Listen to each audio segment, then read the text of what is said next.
Hey, it's me, MLB. Now, I know I'm not supposed to show biases, but Muichiro is my man, and I would feel like I had done a great disservice if I didn't give him all of my attention. So this is going to be just a itty bitty tiny mini series, nothing too long, but just a small one. And Muichiro is paired with a female listener in this, and they're going to achieve great things. This one is titled The Mist Hashira, and I hope you enjoy it.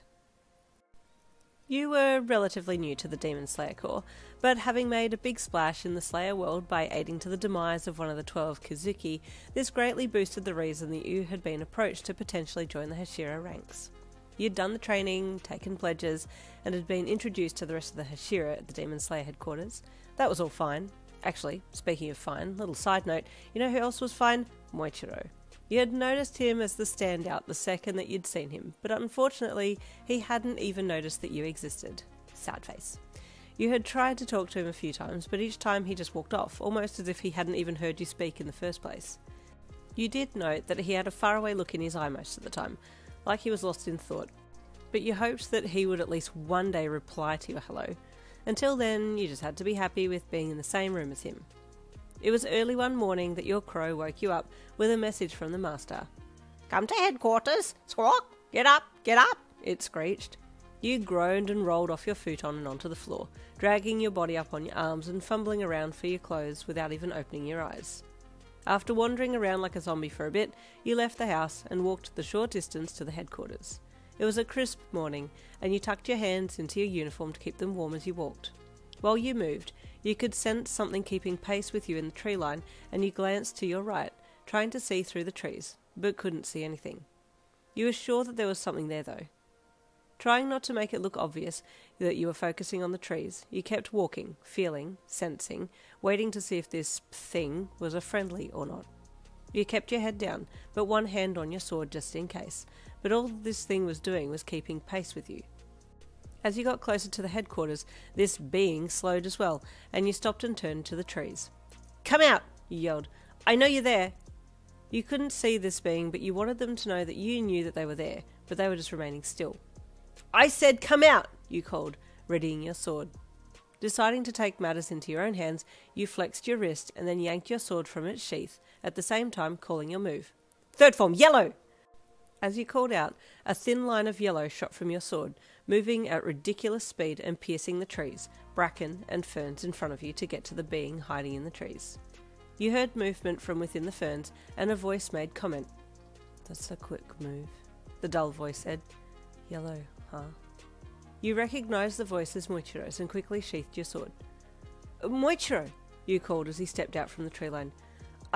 I didn't know it was you. Why didn't you call out? I didn't harm you, did I?" "I'm fine," he replied nonchalantly. "So, you're the colour Hashira, right? I hadn't seen any of your moves." Yeah, I guess I haven't really had a chance to show any of my moves. It's not really something that I guess anyone needs to see," you rambled, stoked that he had fallen in step with you, and you were now walking side by side to the headquarters together. "But it sure comes in handy when fighting demons, because that's our job, right?" you added on the end, feeling stupid that you were the only one talking. Yeah, I guess so," he replied, almost like he had disappeared off into another world and you just sweat dropped. I must have bored him," you thought glumly, as you dropped your gaze to the ground and then entered the premises beside him. "Oh, it's Yin and Muichiro!" Mitsuri called when she saw you both walking in, and you looked up at her and gave her a small smile.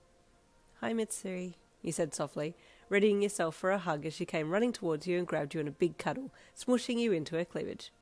"I'm so happy you're here. We have a meeting today. I've heard it's an assignment, and 2 Hashira have already been chosen to complete the task.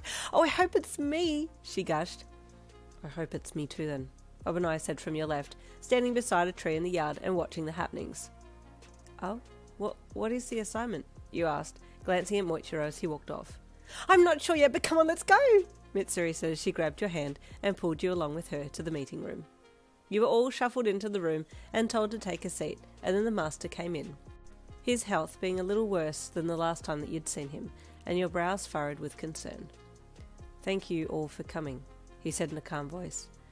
"As you have heard, I have hand-picked an assignment for 2 Hashira to complete." "Oh, I'm so excited," you heard Mitsuri squeal from beside you. "It'll take a few days to complete," the master continued. so you'll be expected to get along. Oh, I wonder if he's going to put Gyu with someone, you thought, glancing across at Gyu, who was sitting up against the wall with his eyes closed, listening intently. You hadn't really spoken to Gyu. He was very quiet and kept to himself, but you knew he was a very capable Hashira. I need a book retrieved, the master said. Its contents are unknown to myself and those around me, but I feel it is of value to our cause, and I would like for it to be brought to me.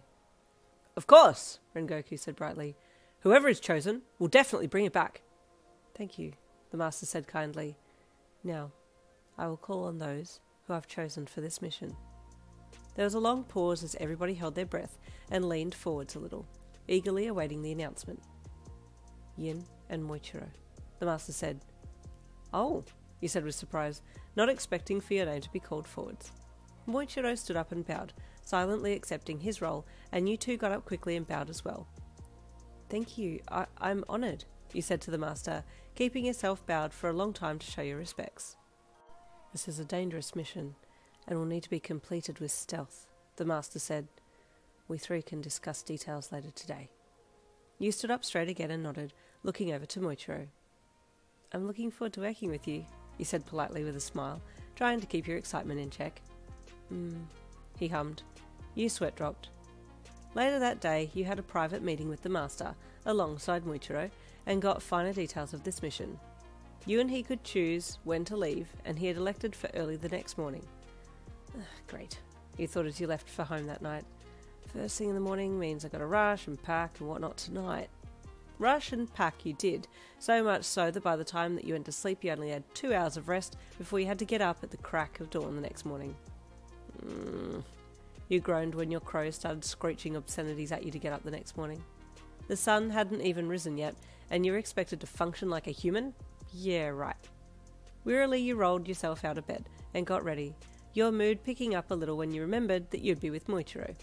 But he was a little hard to talk to, so your mood dipped again when you imagined this whole mission being completed in silence.